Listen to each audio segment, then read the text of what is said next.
Welcome to the Bible Momming Podcast, where we are parenting by the book. I'm your host, Paula Whidden.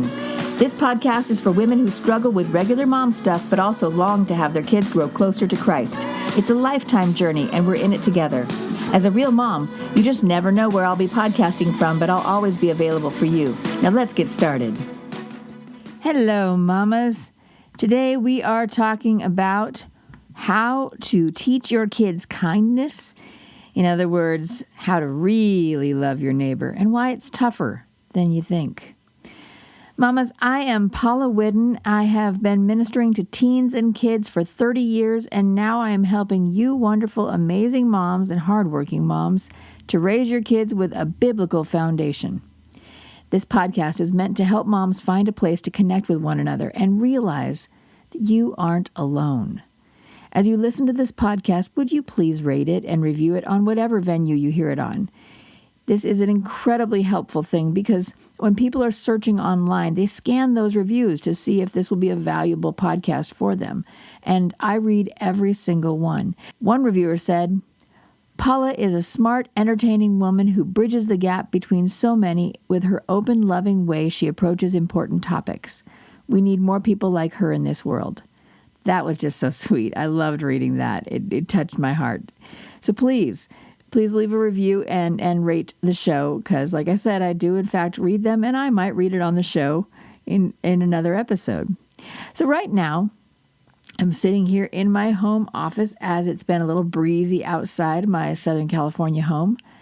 I'm enjoying a nice, quiet day while my oldest is studying and my youngest is at one of her 2 days where she goes to school at our hybrid homeschooling school, which is a charter school. If you're curious about that, I have a whole podcast on hybrid homeschooling and what that really is and what that's like for us. But I'm excited to spend this time with you. During this time of year, I've noticed that people get really tense. I find myself getting tense also, just right alongside everybody else. I'm not sure if it's because there is less light, if it's because we have such high expectations for ourselves and others at this time of year. For some reason, when it's darker longer, I notice that space around me feels tighter, especially when I'm in the Walmart parking lot and I'm trying to find a spot. When I mention loving my neighbors to people I know, they often immediately start talking about how to be kind to your next door neighbor.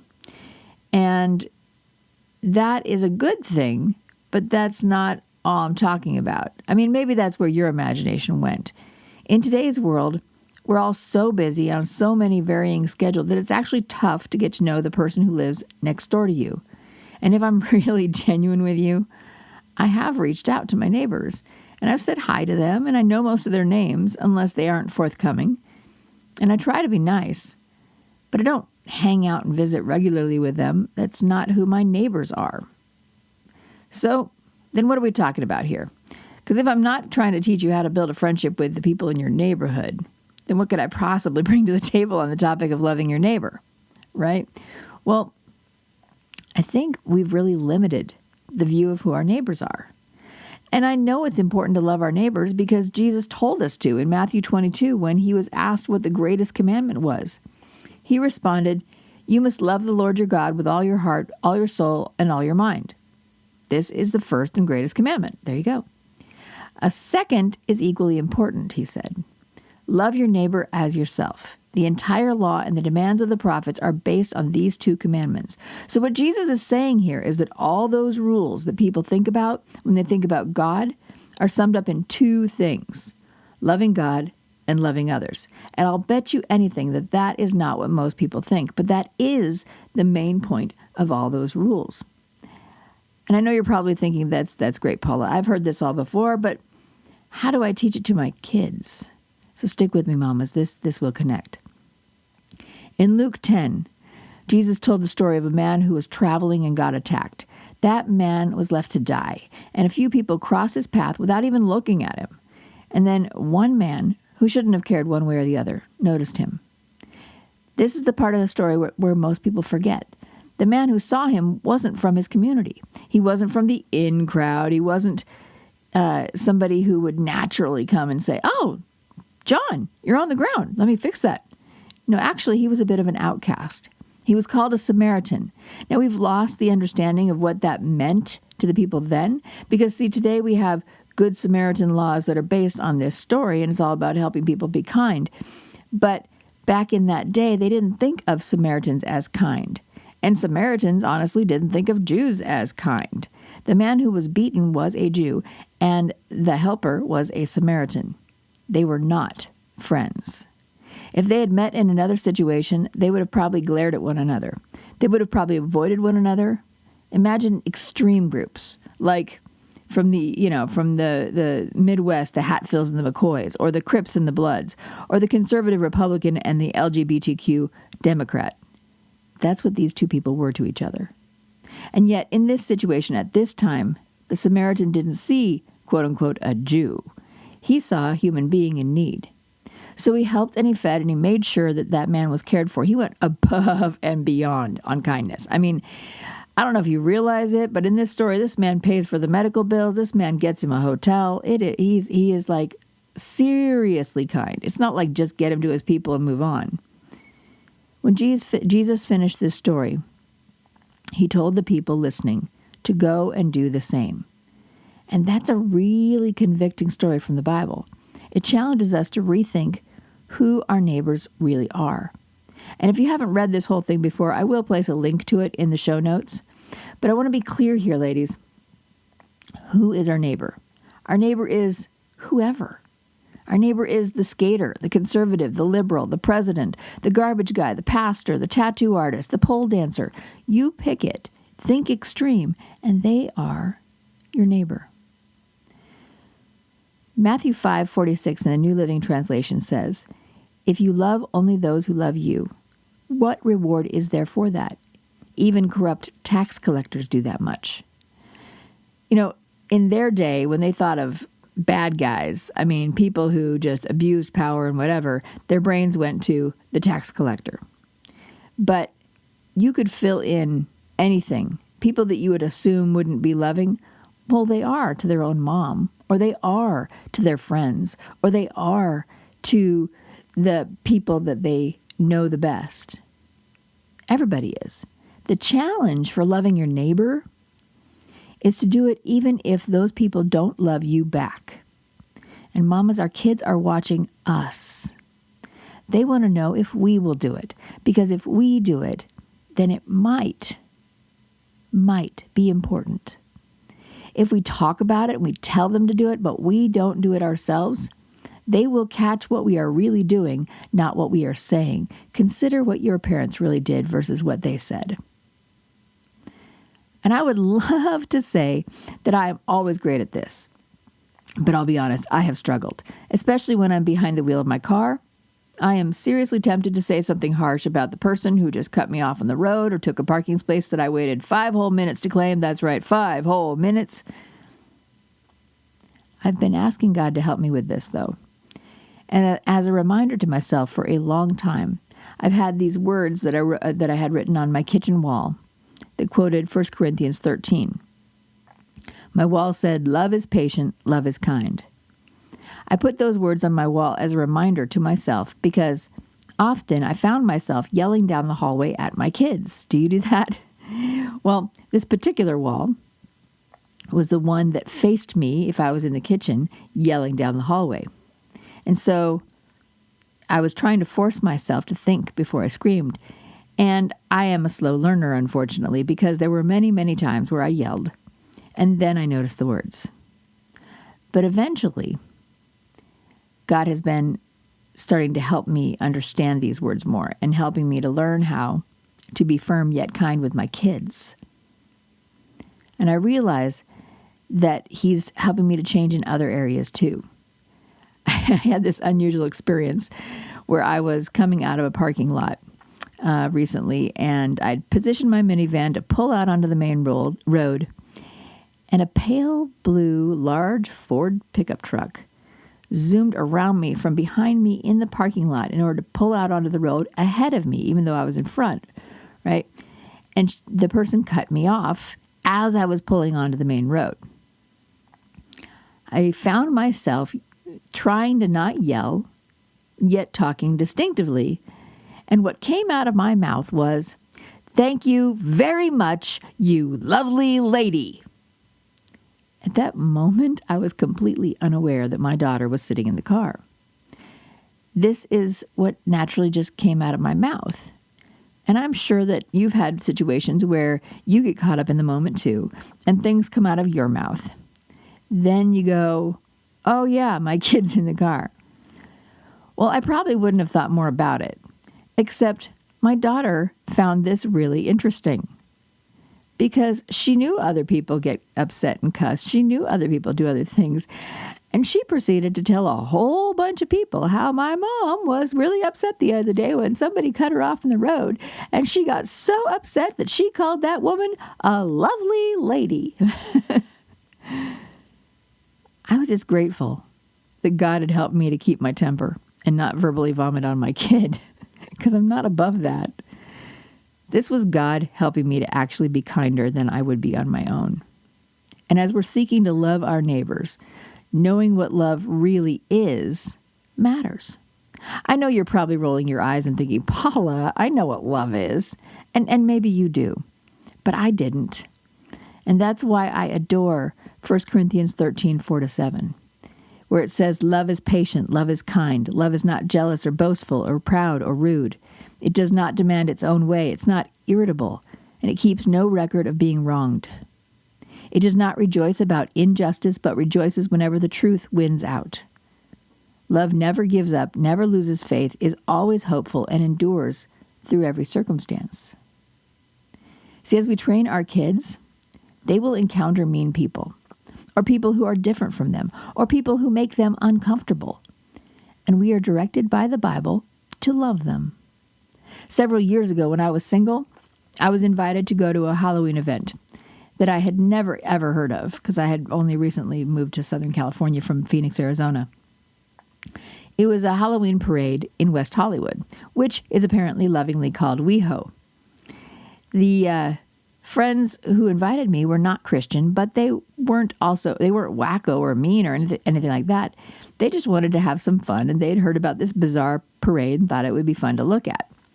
They didn't fill me in on any of the details, but I had a feeling it would be a different kind of event. Honestly, though, I had no idea what it would really be like. A very vocal Christian neighbor of mine informed me that I wouldn't be a very good Christian if I went to this event. And I found myself praying and asking God if I should go. And the funny thing is, I was pretty clear that God wanted me to go. I was kind of neither here nor there myself, but it really felt like I was supposed to go. And I couldn't begin to tell you why. 5 of us hopped into a car and headed to the parade. And when we got there, I discovered it was a parade of cross-dressers, transgendered men and women, a bunch of other people. I saw people dressed up for Halloween as baby Jesus. That was interesting. People dressed up as the crucified Jesus, and a squad of men who were dressed and acting as cheerleaders. Needless to say, this is not the regular group I hung out with. And here I was walking down Santa Monica Boulevard, and I felt as if God was saying, "Now pray." Now, I'm telling you, this is not like I get a word in my head, but it just seemed like I was supposed to pray. And it seemed as though I was supposed to pray for the people that I saw, and to remember that Jesus loves them too, and that he died for them too. This image has stuck in my head many, many years later. Being loving can be awkward.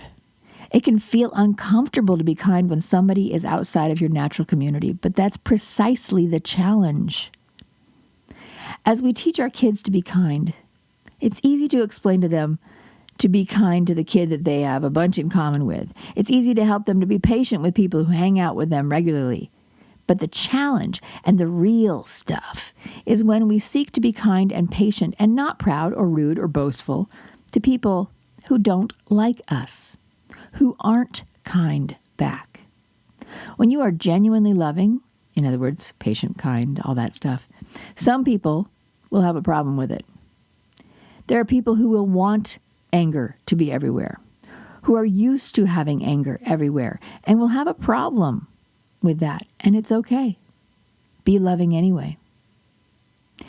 Mother Teresa was a fantastic example of loving your neighbor.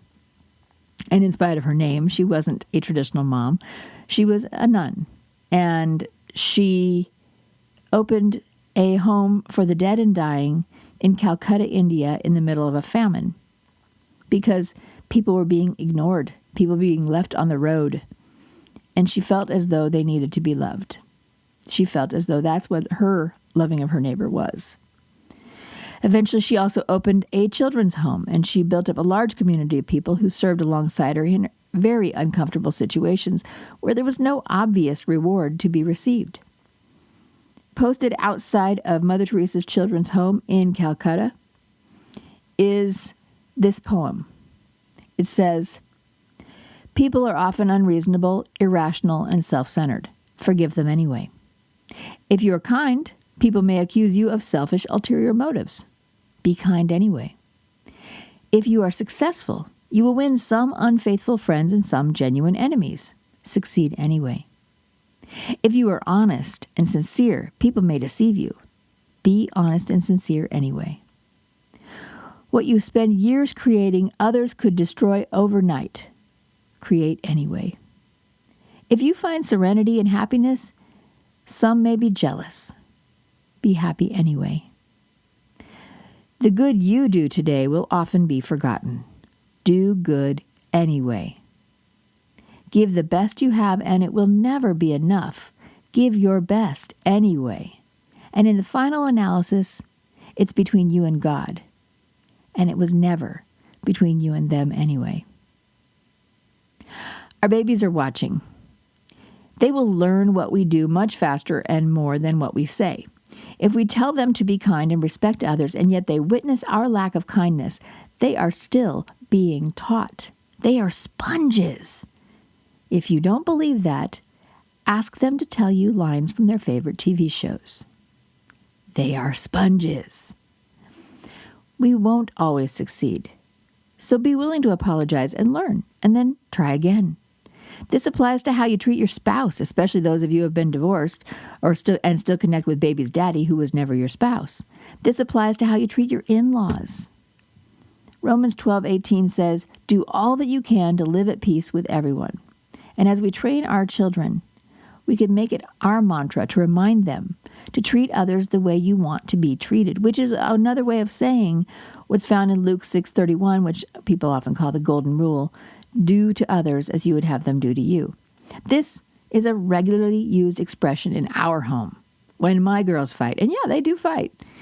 As we talk it out and seek to understand one another, I often find myself reminding them to treat each other the way you want to be treated. And this doesn't mean treating people how they have treated you or how they want to treat us, but how we want them to treat us. Mamas, we need to do the same to one another, to people we see on TV, to people we hear about on the radio or podcasts, because they are not fictional critters. They are, unless they're a character in a show, in which case you can teach your kids. But the actual people are people. We are role models, like it or not. They are watching and learning from us all the time. And I want to be clear, this doesn't mean that we allow people to harm us or abuse us in the name of being loving to them. A drowning person is entitled to want to get out of the water. So please, if this is your situation, get out of the water. Once you're in a safe place, the next step is to seek how to be wise and how to be loving to the best of your ability. If you've made it this far, then you must have liked or been challenged by what you heard. Would you consider giving a donation to this podcast? It will help us keep this little boat afloat as long as possible to help as many moms as possible. You can do that by going to paypal.me/BibleMomming. That's paypal.me/BibleMomming. You could also go to my website, BibleMomming.com, push the donate button, and it will send you that exact same spot. Imagine I'm a guitar player, singing for you and trying to help you out. And this is my little tip jar. Thank you. I appreciate that. Please donate. And if you know other moms who would be blessed by this podcast, pass it on and share it with them. We want to get this news out. We want to really love our neighbors. I've enjoyed this time we have together. I know you have plenty of things to do and many options, so thank you for listening. Remember, love is patient, love is kind, and that is never more real than in our families. God bless you and have a great week.